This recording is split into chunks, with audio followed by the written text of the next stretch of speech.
Hello students. तो last class में मैंने आपको है ना कुछ कुछ रूल्स सिखवाए थे, है ना, अनइक्वली कंट्रीब्यूटिंग के लिए, है ना।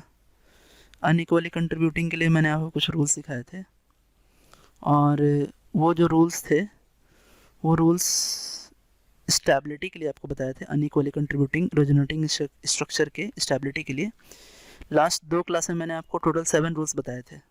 आज हम इसी 7 रूल्स को यूज़ करके कुछ सवाल बनाएंगे। मैंने कुछ क्वेश्चंस को लिख के रखा है, ठीक है, आप इन्हें देखिए।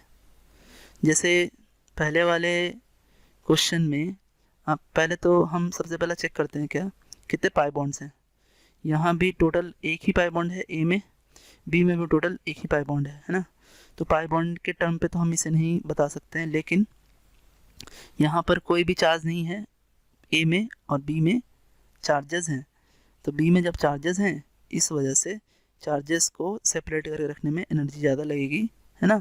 चार्ज सेपरेशन नहीं होना चाहिए, न्यूट्रल मॉलिक्यूल ज़्यादा स्टेबल होता है, इसलिए ए ज़्यादा स्टेबल होगा। ए बी सी जो है, एक्चुअली पहले सेकंड देख लेते हैं फिर थर्ड देखेंगे। सेकंड वाले में क्या है, ये भी आपका सेम कंसेप्ट पे है।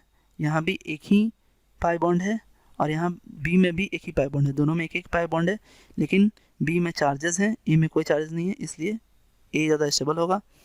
अगर थर्ड नंबर क्वेश्चन देखें तो ये इक्वली कंट्रीब्यूटिंग है, और इक्वली कंट्रीब्यूटिंग में सारे सेम एनर्जी लेवल के आपके रेजोनेटिंग स्ट्रक्चर होते हैं, इसलिए ए बराबर बी बराबर सी हो जाएगा। थर्ड वाले को देखें तो यहाँ भी एक ही पाई बॉन्ड है ए में, और सेकंड वाले में मतलब बी वाले में भी एक ही पाई बॉन्ड है। ये दोनों में ही इस क्वेश्चन में, है ना, दोनों में ही एक ही पाई बॉन्ड है, लेकिन ए में आपको कोई भी चार्ज नहीं है, बी में चार्जेस है, इसलिए ए ज़्यादा क्या होगा, स्टेबल होगा। नेक्स्ट क्वेश्चन अगर हम देखें तो यहाँ पर ये आपका 1 डिग्री कार्बोकैटायन है और ये आपका 2 डिग्री का एक्चुअली फ्री रेडिकल है ना, 2 डिग्री फ्री रेडिकल है। सो 1 डिग्री फ्री रेडिकल और 2 डिग्री फ्री रेडिकल में 2 डिग्री ज़्यादा स्टेबल होता है, इसलिए आपका ये बी ज़्यादा स्टेबल होगा। नेक्स्ट वाले में अगर हम देखें तो दोनों में 2 पाई बॉन्ड है ना, और यहाँ पर जो प्लस चार्ज है वो कार्बन पे है ए में, और बी में जो प्लस चार्ज है वो ऑक्सीजन पे है। तो मैंने आपको एक रूल लिखवाया था कि नेगेटिव चार्ज मोर इलेक्ट्रोनेगेटिव पे स्टेबल होता है और पॉजिटिव चार्ज मोर इलेक्ट्रोपॉजिटिव पे। तो यहाँ पॉजिटिव चार्ज कार्बन पे ज़्यादा स्टेबल होगा और इसलिए ये स्टेबल होगा। ए और बी में अगर हम कंपेयर करें तो यहाँ पे एक पाई बॉन्ड है और यहाँ पे 2 पाई बॉन्ड है ना, तो इसलिए 2 पाई बॉन्ड वाला ज़्यादा स्टेबल होगा आपका। और ये इस तरह से आपकी ये सब क्वेश्चन हमने बनाया है ना। अब हम आगे अगर पढ़ें तो हमें actually order of equally contributing निकालना हमें होता है ना। हम इक्वली कंट्रीब्यूटिंग का तो हम बॉन्ड ऑर्डर नहीं निकाल सकते हैं एक्चुअली। हम जो आपको केमिकल बॉन्डिंग में जो आपको फॉर्मूला दिया है उसके हिसाब से तो हम नहीं निकाल सकते, लेकिन हम रेजोनेटिंग फॉर्म्स के रूप में को यूज़ करके हम निकाल सकते हैं, है ना। तो ऑर्डर ऑफ इक्वली कंट्रीब्यूटिंग निकालने के लिए क्या क्या अपना फार्मूला है। जैसे ये एक इक्वली कंट्रीब्यूटिंग है और इस इक्वली कंट्रीब्यूटिंग में खास बात क्या है कि सिर्फ ये जो सर्कल वाला जो बॉन्ड है वही पार्टिसिपेट कर रहा है, सर्कल के अंदर जो है यानी CO बॉन्ड ही पार्टिसिपेट कर रहे हैं। तो हम क्या लिखते हैं बॉन्ड ऑर्डर, जैसे अगर मैं लिखूँ कि बॉन्ड ऑर्डर ऑफ, है ना, CO, है ना, अगर मैं निकालूँ तो मैं लिखूँगा कि sigma sum of total bond, है ना, पार्टिसिपेटिंग है ना, अपॉन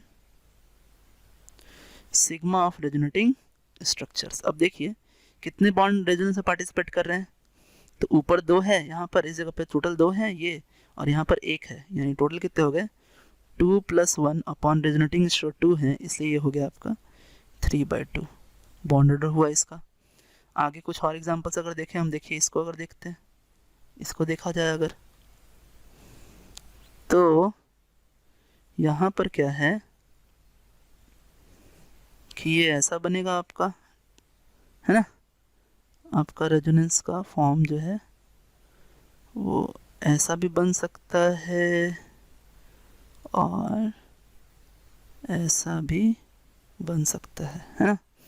अब देखिए यहाँ पे टोटल कितने कितने बॉन्ड पार्टिसिपेट कर रहे हैं, बॉन्ड ऑर्डर हम निकालें तो टोटल 2 + 1 + 1 है और रेजोनेटिंग स्ट्रक्चर 3 है, इसलिए 4/3 है ना।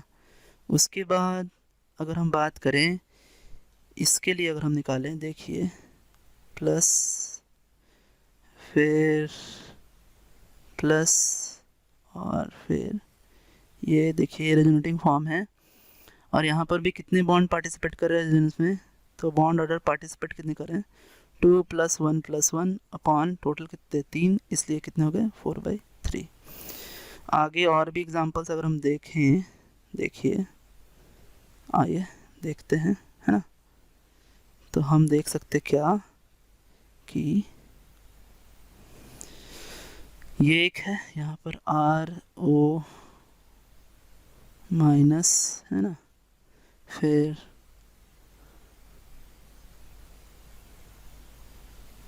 माइनस, फिर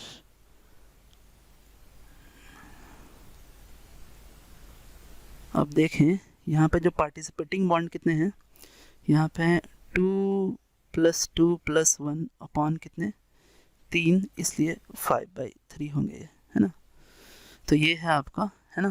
तो हमने देखा कि किस तरीके से हम, है ना, बॉन्ड ऑर्डर निकालते हैं। कभी कभी क्या होता है कि हम एक ट्रिक भी यूज़ कर सकते हैं। देखिए ट्रिक क्या है, आपको रेजोनेंस फॉर्म निकालने की ज़रूरत है नहीं, कितने रेजोनेंस फॉर्म है, ट्रिक है, इसे याद रखें अगर आप याद कर सकते हैं तो, है ना। इस ट्रिक को याद रखें, क्या है कि bond order is equals to क्या, sigma + pi upon sigma.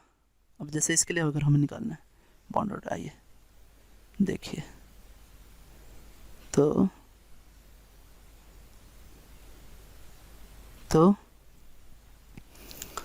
Total कितने हैं यहाँ पर, यहाँ है 2 + 2 + 1 + 1 + 1 अपॉन टोटल सिग्मा जो है वो सिग्मा कितने हैं 5 हैं, तो इसलिए ये आपका हो गया 7/5। आप और भी एग्जांपल्स देख सकते हैं, जैसे ये है आपका, अब देखिए यहाँ पर कितने sigma 4 sigma 1 pi upon 4, that is 5/4। तो ये आप यूज़ कर सकते हैं स्टूडेंट्स, है ना। तो आज मैं इतना ही रहने दे रहा हूँ, है ना। Thanks, have a nice day students.